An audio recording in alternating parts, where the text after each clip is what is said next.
Yo, what up, man? Welcome back, man. It's your boy Ralph Sneaks coming to you with another episode. Damn you two sports talk. I think it's episode 33, 32, 33. Um, back with another one, man. Uh, make sure y'all like, share, subscribe. If you ain't done it already, head over to YouTube. Um, subscribe to the content. Make sure you hit the notification bell so you can get notified when new content releases. Um, you can follow me on the social media platforms. They're scrolling down at the bottom.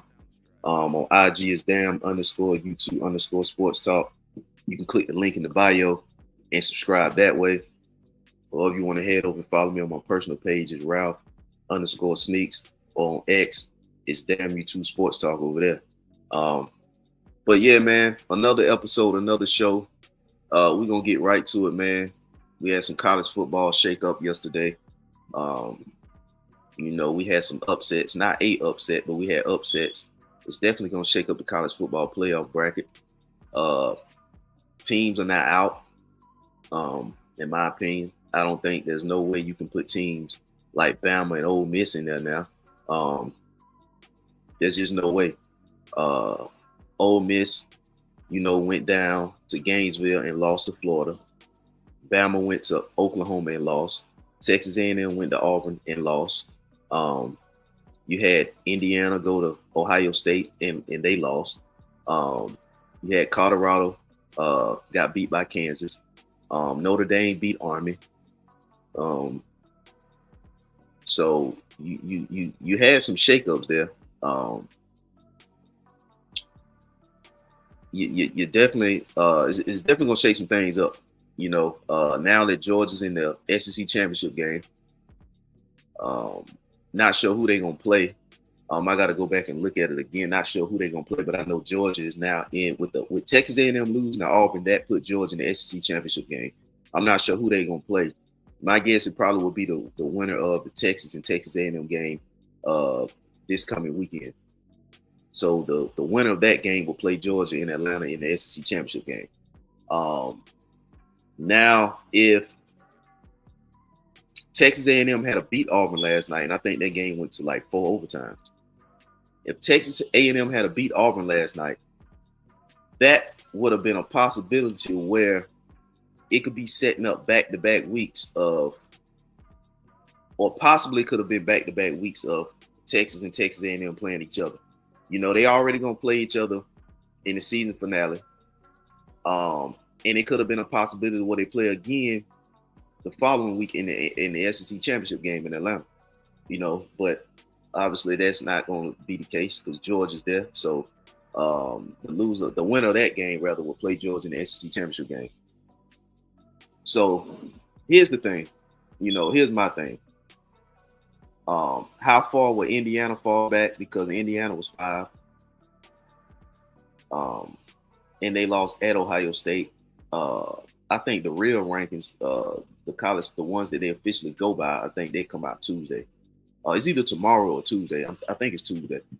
So how far will Indiana fall? I think Ole Miss is out. You lost at Florida.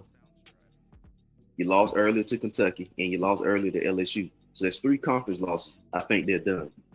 And you're looking at a situation with Ole Miss, and you kind of scratching your head because Ole Miss was one of those teams that went and got a lot of talent out the portal. They brought a lot of talent down to Oxford. You know what I'm saying?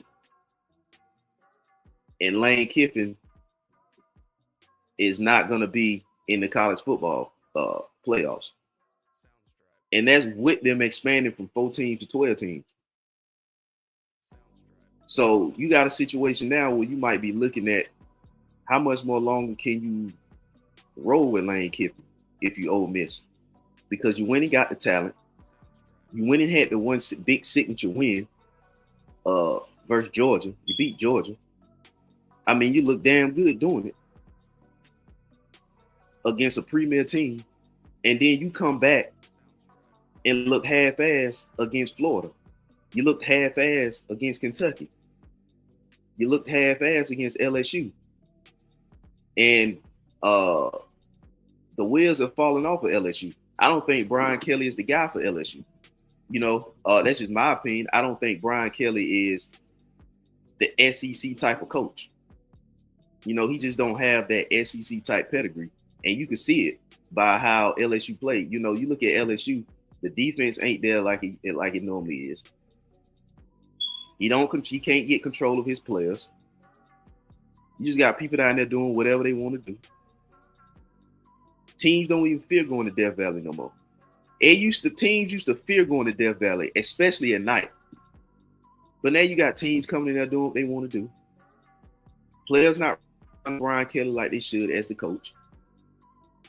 You're getting beat. Your defense is half-assed, and you're too inconsistent. So, in my opinion, Brian Kelly ain't really an SEC caliber coach, especially for LSU. But back to Lane Kiffin, I don't know how much more longer they gonna roll with Lane Kiffin, because there was absolutely no reason for you to lose that game in Gainesville yesterday. When you had opportunities to tie the game up and put the pressure back on Florida and force them to make a mistake so you can get back into the flow and being comfortable within that game, you not only lead points on the field, but you don't even convert on the fourth down. There was a couple chances. I think it was like 2 or 3 chances where they had 4th and 1 and they didn't get it when they were in field goal range. They left the points on the field, didn't tie the game up by kicking a field goal. And I'm not saying that the field goal was going to be automatically made, because we don't know anything could have happened. It could have been a bad snap. It could have been a block, or he could have just missed the field goal altogether. But 4th and 1, you in field goal range. You got a chance to tie the game up. The momentum is clearly on the side of Florida. The crowd is into the game. You take the 3 points, tie the game up, and you put the pressure back on Florida. And you force Florida to make the mistake. And then you can get back to playing your brand of ball. But when you don't make it, you go for it on 4th down and you don't get it, and then you don't move the ball like you should, like Ole Miss is normally doing, and your defense can't stop Florida. I mean, that's an issue. You clearly don't look the same down in Gainesville as you looked at home against Georgia. And I get it, you was on the road down in Florida and you played Georgia at home. But still, you gave that to me right now, that game that they beat Georgia, it almost felt like they remembered when they went down to Athens last year and got all kinds of hell beat out of them. I think the score was 52-17, something like that. They got all kinds of hell beat out of them last year by Kirby and the crew down in Athens. It's almost like they had that game circled on the calendar and said, this is the game that we going to come out and play our best, because remember how y'all did us last year. Y'all beat the hell out of us, like 52-17, something like that. And we got this game circled at home against that same Georgia team that whooped our ass last year on the road. So we going to come out and give everything we got to make sure we beat this Georgia team this time around. And then after that, it's like it looked the same. They went down to Florida, and now Florida is back solid. They beat LSU last week and beat Ole Miss this week. So, it's just like a big, I don't know, man. It's just like a big scramble board right now in the SEC. But I'm not sure how long Ole Miss is gonna ride with Lane Kiffin. I'm not sure what his contract is. I gotta go and look into it, but I'm not sure right now what his contract is, how many years, and how much money he got left remaining on that. But you look at the situation with the portal, and that's what I said earlier. And I don't think I made a video about it, but I was telling somebody else earlier that that's the thing with this portal and this NIL. These coaches have got their leash cut shorter. You don't have a 3-year window or 3-year pass no more to get your guys out and get your recruiting class and get your guys in, your quarterback, get your system in place. You don't have time for that no more, because the portal and the NIL and all that stuff, it done speeded all that up. The way these guys can transfer in now, the way these guys are getting paid to move from here to there to get guys to come where they need to come, the way they can throw this money at these guys, the way these guys can jump in this portal and move the way they need to move to get where they need to go or want to go or whatever, that sped up the winning. You can't sit here and tell me with the way the portal is now and the way this NIL money is now that you can give a coach 3 to 4 years to get his guys in. No, you can get your guys in the following year and get them on the field the following year. You know, matter of fact, depending on when you get hired, you can get your guys in there that same year. You know, the open and close window for when the portal is open and when it closes, and then when it reopens and when it closes again. I'm not sure about the dates, but depending on when you get hired, you can get your guys in there that same season you get hired. Now, it's damn near impossible to go from, you know, a 500 team to being a national championship contender in the course of 1 year, you know, because, I mean, I'm not saying that it can't happen, but it rarely ever has. It's damn near impossible. The last one I can think of off the top of my head was when Cam went to Auburn. In the course of one season, I don't remember what Auburn was that year prior to Cam coming there, but when Cam got there, they went undefeated, the national championship and Heisman. So it can happen, but it rarely happens. And that was way back when the portal, when the NIL wasn't even, that wasn't it. You know what I'm saying? So you're looking at a situation where Ole Miss did a lot in the portal. They brought a lot of guys in. And the way that they went out this season with Lane Kiffin, I'm not sure how long I haven't heard of them planning on doing nothing with Lane Kiffin, but I'm not sure how long, you know, they're going to stick with Lane Kiffin. Like I said, especially with the playoffs expanding from 14 to 12 teams. And the way you lose those 3 conference games, you pretty much out. You out of it. I don't see a scenario in which Ole Miss stays in that top 12. I don't see a scenario in which Alabama stays in that top 12.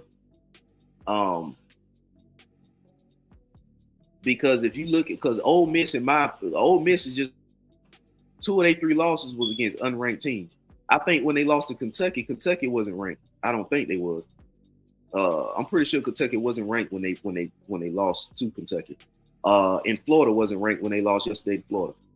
So just like Bama, 2 of their 3 losses against unranked teams. Bama lost, you know, 3, and 2 of them unranked, Vanderbilt and yesterday at Oklahoma. So there's not a scenario in which Bama gets in. Now, I hope I'm pronouncing his name right. DeBoer, the head coach. Now, if it's a situation where next week he loses the Iron Bowl to Auburn, they might be talking about getting rid of him after his first year. You can't come into Bama with the way, and I keep stressing this, the way this portal and this NIL is set up, you could get players in immediately. You don't have to wait 2 to 3 years to get your guys, get the old coaches' guys off the field and get your guys in for you to start turning things around and get your system to play. The transfer portal is open. The NIL is available. You can get your guys in immediately. Now, it could be a situation, I'm not saying it is, but it could be a situation where if this guy loses the Iron Bowl, that'll be the 4th loss for Bama this year, and you lost to an in-state rival. That's one thing they don't want in Bama. They don't want you losing to Auburn. Not only you losing to Auburn, but you got 3 other losses on top of that. You lost at Vanderbilt out of all teams. And I understand Vanderbilt is better this year than they were in a while. But you lost to Bama unranked. You lost to Oklahoma unranked. Now, I'm going to give Oklahoma a lot of credit because they played damn good last night. They held Bama to just 3 points. I can't remember the last time Bama ended the game with only 3 points. They played good defense against Jalen Milroe. It was senior night. They picked them off, I think, 3 times? One of them was a pick 6. And another one was damn near pick 6. And I've been saying that's what you got to do with Jalen Milroe. You got to take away his legs and make him be a pure passing quarterback. You gotta do that for 4 quarters. And that's what Oklahoma did. They played good defense. They took away his running lanes. They sealed them edges, and they applied pressure.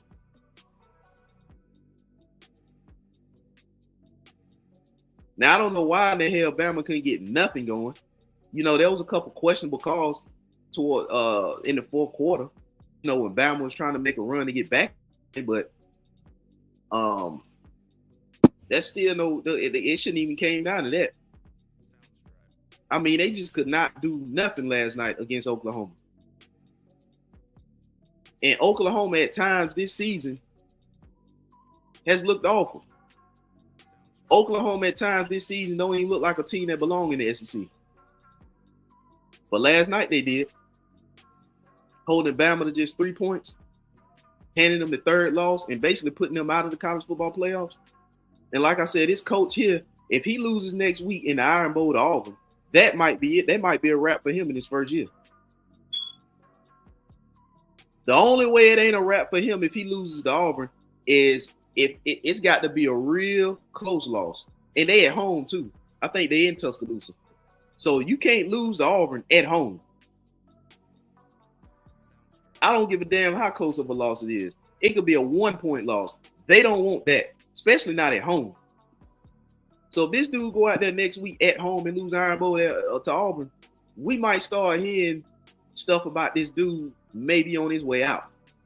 And the only reason he may not be on his way out is if they don't already have somebody else lined up ready to go. Now I get it. It's tough to come behind a guy like Nick Saban and duplicate what he did. But I keep telling you this, that NIL and that portal has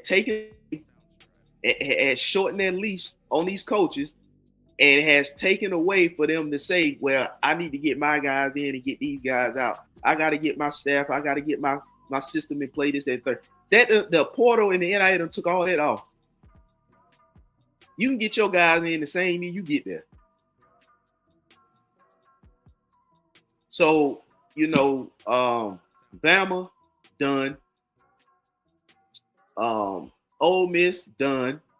Not sure how far Indiana's gonna fall after they lost at Oklahoma.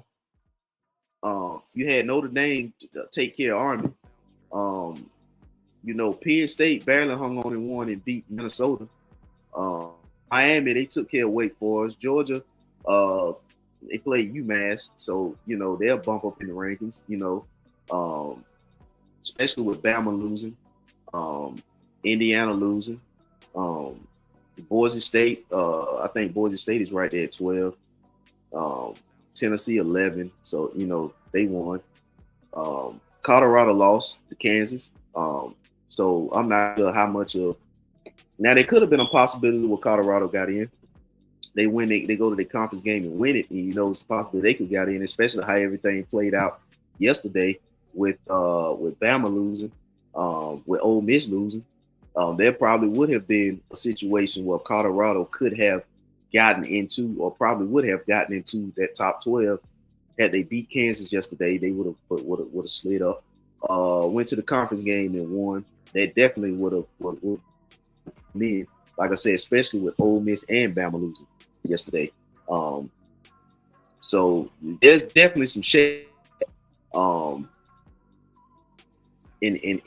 this college football playoff. I'm just curious to see what the rank is going to be when they come out. But I definitely know there's definitely not a situation in my mind, in my opinion, where Ole Miss gets in and Bama. Both of those teams have 3 conference losses. 2 of those 3 conference losses came against unranked teams. And you're looking at it where, and I don't think Bama was a solid team this season anyway. There were a couple games they lost. A couple games that they won that they should have lost. Now I understand we can't go by shoulda, woulda, coulda, but you're looking at a team like South Carolina who should have won that game. You're looking at that Georgia-Bama game in which Georgia came all the way back and took a lead late. And then Bama had to pull out a nail bite at the end to win the game. Because Georgia did have the momentum in the second half, and they came all the way back and took a lead in that game. So it's just not a good season, for Bama football. Nick Saban retiring. Those are some big shoes to fill for anybody to come coach, be the head coach of Alabama football after Nick Saban's retirement. So that's one. Then, like I said, you're looking at the situation down at Ole Miss, what they're gonna do with Lane Kiffin. You're looking at how Indiana gonna fall. Because in my opinion, are out. Ole Miss and Bama, they out. Curious to see what two teams slightly on the outside can now get in, because I thought it was a chance that if Colorado took care of Kansas yesterday, which they didn't, and they go and win their conference, that was a team that was going to be that could get in. Like I said, especially looking at what happened yesterday in college football.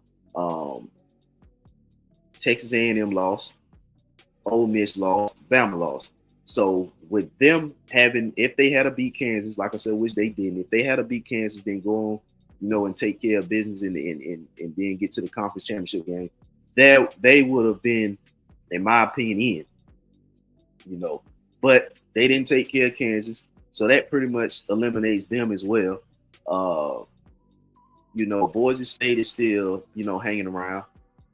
Tennessee still there. Georgia obviously there. They're gonna be in the SEC championship game. Now, what I want to know is how much weight is the loser of the SEC champ? How much is that gonna matter?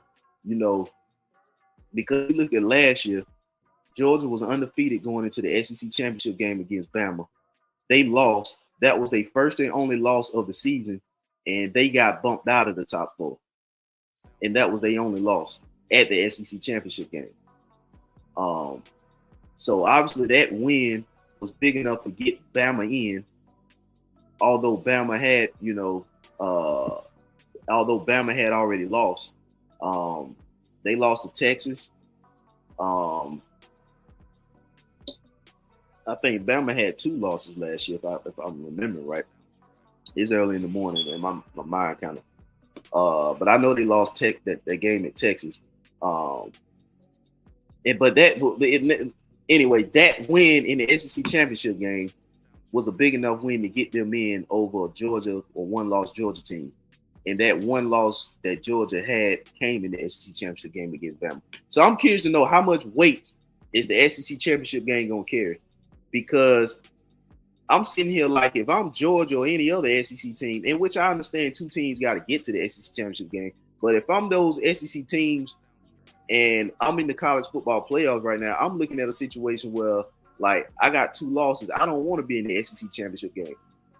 I want somebody else to go to the SEC championship game and let the loser of that game, let me see how far they fall out, because Georgia got to be sitting there shaking their head like, we was in the SEC championship game last year, and our first and only loss of the season came in the SEC championship game last year, and that wasn't enough to keep us in. It booted us out.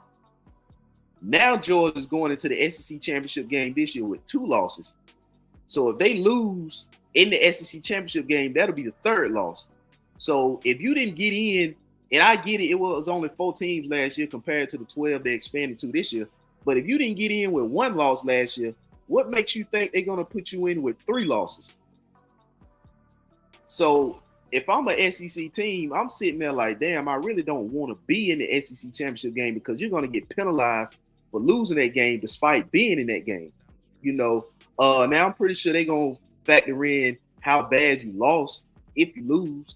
Now if you lost by a touchdown, if it's like a 30-20 game or something like that, or 30-27, some game like that, that's not, I don't think that's going to be as bad as a 35-13 or 38-14 type game. You know what I mean? They're probably going to factor in how you lose the game, but still at the end of the day, I wouldn't want to risk it. If I'm an SEC team, I wouldn't want to be if I'm an SEC college football playoff team, I wouldn't want to be nowhere near that SEC championship game, because you lose that game and that's your third loss. You could be out of there, and another team on the edge could get bumped in when you get bumped out. Now, if you go to that SEC championship game and you win it, you set if you win that game.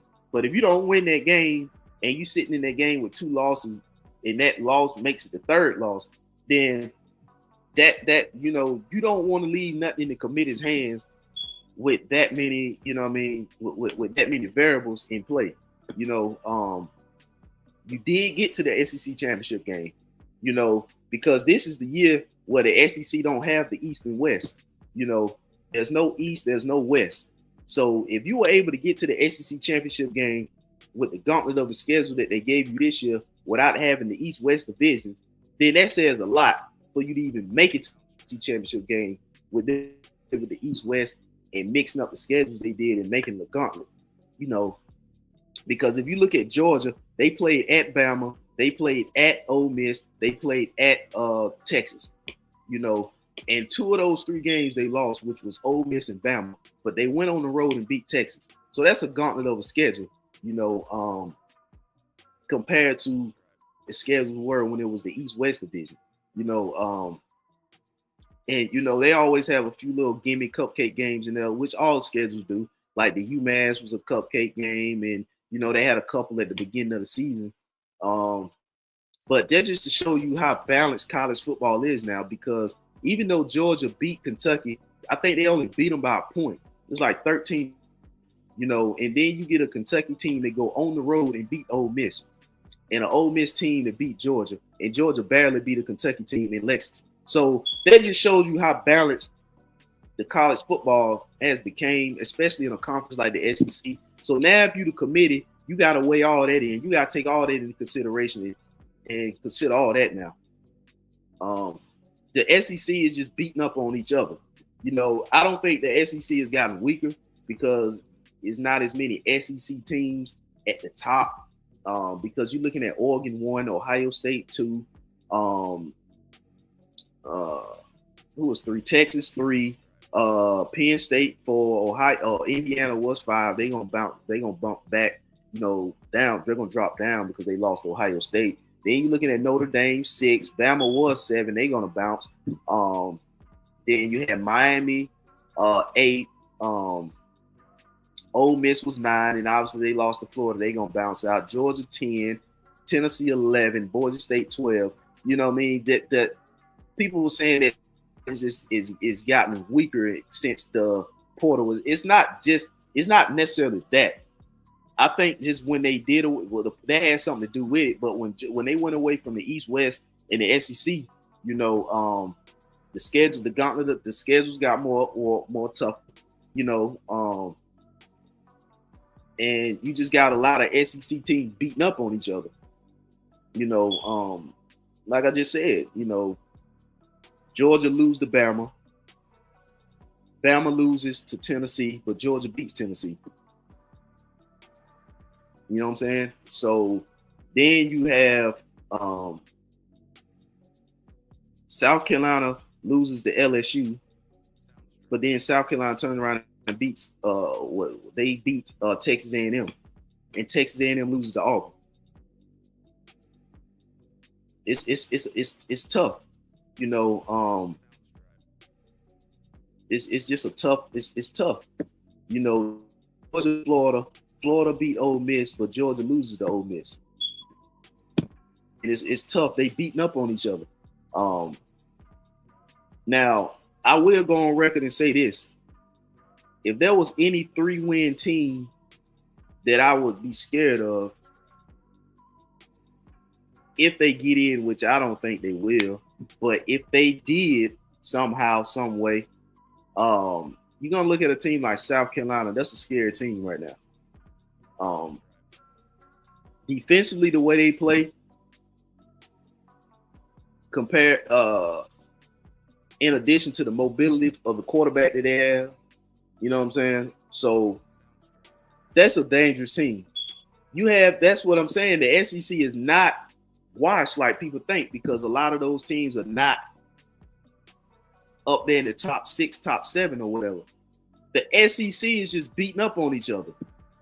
You know, I don't think a team like, well, BYU, they done lost 2 straight. I think they lost last week at Kansas or K-State. One of them teams beat them, and then they lost again yesterday.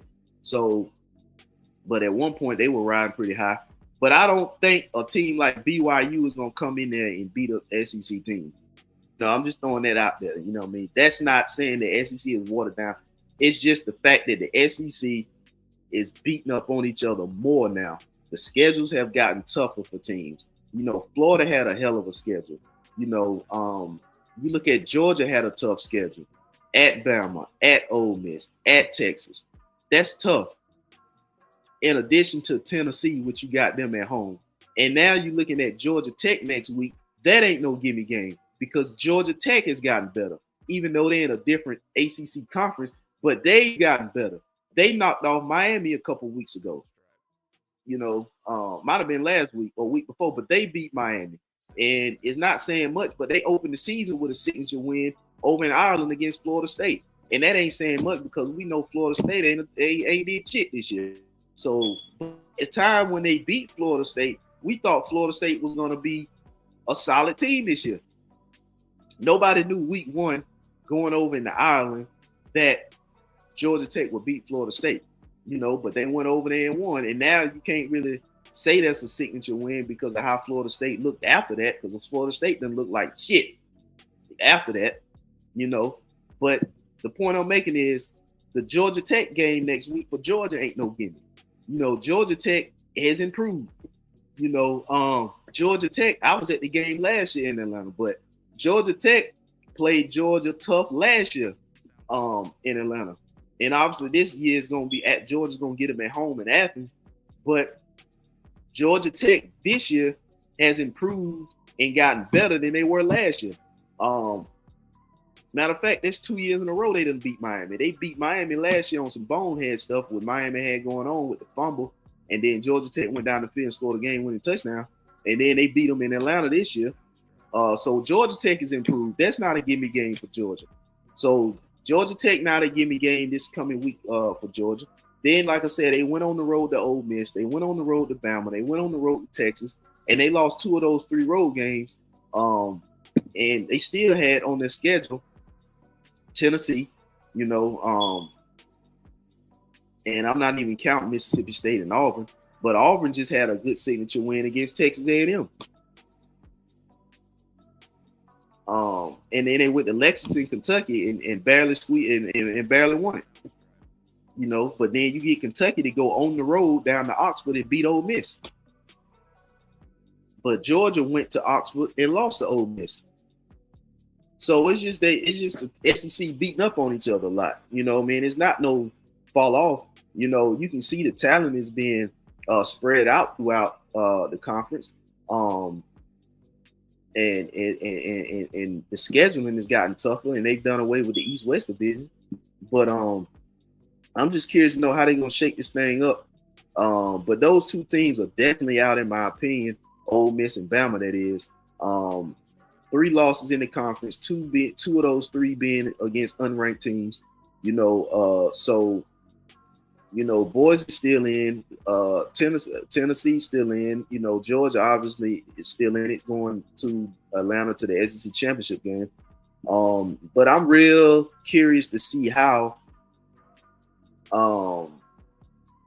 this thing play out for Georgia, who they play in the SEC championship game, and how much this loss will count against whoever loses the SEC championship game. And how, because it's really you really don't want to be in the SEC championship game. You rather somebody else I understand 2 teams got to go, but you don't want to be one of those 2 teams. You want one of those 2 teams to go. You want 2 teams to go, and the loser, you just want the committed to do whatever they're going to do with them, and you not have to worry about that extra loss, you know, the extra game played. And I always thought that about the SEC championship game when it came to the playoffs, since the playoffs been in, because there was a weird, and I didn't agree with Georgia being left out of the college football playoffs last year because they went undefeated, you know, and I didn't agree with Florida State being left out. I think if you win the games you're supposed to win, despite the players you win with, if you win, a win is a win. You go to the game and play the game to win. And if you win, despite the players that you won with, you won. Because that was the whole argument last year with Florida State. Nobody wanted to see Florida State in there because of the quarterback situation. But they won. That you shouldn't go to you shouldn't be going to the college football playoffs based off of who on your team. You should be going based off your record in the games you won to get you there, to qualify you to get there. So Georgia getting to the SEC championship game and losing it, and that was the only loss they had last season. Got them bumped out, and it put Bama in. So Georgia, you lose, this will be your third loss. Obviously it's going to be a SEC team you lose to because you're in the SEC championship game.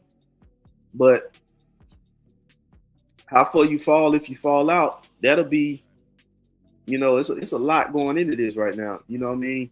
I haven't looked at the updated brackets of what it's going to be. Obviously all that stuff come out in the coming days, but when it do, man, I'm just curious to see how far these teams fall back, especially Indiana. You're looking at a situation where Indiana hasn't really played anybody this season so far until they went to the Horseshoe yesterday at Ohio State and got beat. So are they going to factor that into the equation as well? Is the strength of schedule for Indiana? Because Indiana ain't really played nobody. I mean, until yesterday, and you see what happened. Army didn't really play nobody, but and they go to Notre Dame and get the hell beat out of them. Same thing with Indiana. They go to the Horseshoe up in Ohio State and get the hell beat out of them. So, like I said, those teams, how much could they really hang with Georgia? You know what I mean? How much can they really hang with a Texas, a SEC team? And that's what I'm saying. It's not that the SEC fell off. It's just the schedules got tougher and everybody beating up on everybody to make it seem like that. But it's definitely not a fall off. You know what I mean? I wouldn't go. It's definitely not a fall off. So even looking at Miami, how far is Miami gonna bump up? They had that loss against, like I said, Georgia Tech. And then they bounced back and beat Wake Forest. Wake Forest is not really a threat, but so we'll see. We'll see. I'm just waiting on these rankings to come out to see who dropped where. But I'm definitely not expecting Ole Miss and Bama. I think they're done. They're done. And it could get worse for Bama if they lose this Iron Bowl this coming weekend, Auburn at home. You know what I mean? Things could really get serious down there in Tuscaloosa. They're gonna be calling for some heads down there. That's one thing I know they don't want. They don't want to lose to Auburn, especially at home. And they already have 3 losses that's gonna keep them out of the college football playoffs, and that's not Bama-like because the college football expanded the playoffs from 4 to 12. You would think that Bama would be in those 12 teams. You expecting Bama to be in the 4, so you definitely expecting them to be in the 12. And they won't be. They was already shaky, with 2 losses. And now you get a third against an unranked team. That's your second. You losing. That's your second loss to an unranked team. 3 overall, but 2 on the unranked team. They're gonna be calling for some heads down there in Tuscaloosa if you come out there and you don't beat Auburn. And even last year, you barely beat Auburn in Auburn. It came down to a 4th and 20 something or 4th and 30 or whatever. And Jalen Milroe scrambling around all day long in the pocket, and he finally found a guy in the end zone. And that was the game-winning touchdown that sent sent Alabama to the SEC championship game against Georgia. And then it was just that saved their season. You know what I mean? So they barely won last year. and that was with Saban still coaching. They barely won at Auburn. So, and then you got Auburn coming off a huge win versus Texas A&M. It was a 4 overtime game that they won against Texas A&M. So they're going to be riding a little momentum in the Tuscaloosa. And you got Bama coming off a terrible game out in Oklahoma last night. So coming back home off a terrible loss against an unranked team, and then you got Auburn, who's unranked, coming to your house off a big upset win against a Texas A&M team. The momentum, and they're going to be riding high. Auburn is, I'm talking. They're going to be riding high when they come into Tuscaloosa. And you got Bama, who played one of the worst games, only scoring 3 points, didn't pretty much do a damn thing last night against Oklahoma, going to be coming back off a tough loss against an unranked team. So that's going to be to see how Bama responds under this guy, because Saban, obviously Saban is not there to galvanize these guys and get them back refocused. So let's see how they respond off a horrible play and loss last night in Oklahoma, coming back to play an in-state rival at home, in which that in-state rival is coming off a big win, a big upset win at home. So just anxious and curious to see how that play off. The same thing with Georgia and Georgia Tech. Georgia Tech, like I stated before, much improved this year than they were last year. And it's also an in-state rival. So, Georgia Tech could be coming to Athens looking to put a dent and still put a dent in Georgia's season and hand them a third loss. It won't be a conference loss, but it'll be a third loss, and so, we're just going to see how this thing shake up, man. I'm anxious to see, and I'll be back with new content after that releases to give you my thoughts and predictions on what I think is going to happen, but like I said, man, with now is going to be the time where you can really tell, who can weather the storm, because like I said, the portal and his NIL money, and we just seen, what's his name, Bryce Underwood. We just seen him flip. He just took the $10.5 million offer from Michigan. He flipped his commitment from LSU to Michigan. So that's a big loss for Brian Kelly and LSU down there in Baton Rouge. So, you know what I mean? It's changing. You know what I mean? So we really gonna be able to see who can weather the storm with the movement of these players from the NIL money to the portal. It's getting tough. So now it's gonna be the time you can really tell which coach can weather the storm, which coach can bounce back from losing a key player, which coach can kind of, get through the adversity of all this movement, these players doing, jumping in the portal, moving from here to there, getting the money going here to there, whatever. So now you can really tell which coach is which, because you're not able to stack up 5-star players 2 and 3 deep at each position no more. These players is on the move. They get in the portal and they getting the hell on. They taking the money and they leaving and they going and they doing what they got to do. Now I do think they need to put some rules and stipulations on this thing, so you can better control it. I'm not saying don't pay the players. The players deserve to get paid, because college football has been making tons and tons and tons of money off these kids for years, and they haven't been able to get nothing in return. So I'm not mad that these guys is getting money. But what I am saying is you're going to have to put some rules and stipulations on this thing, because it's only going to get out of hand. We just seen, like I said, Bryce Underwood take, they offered 10.5. I heard it was up to 12 million at one point, but I think he flipped his commitment from LSU to Michigan. Now wouldn't have happened, in my opinion, without that 10.5. Without them 10 M's, without that wouldn't have happened. So I think there need to be some rules and stipulations on it. Don't take the money away. Let them get the money, but put rules and stipulations on it. For example, I'm not saying this need to be it, but for example, if you take an NIL money over a certain amount, you have to commit to that school. You can't jump in the portal. You got to do at least, let's just say you got to do at least 2 years there.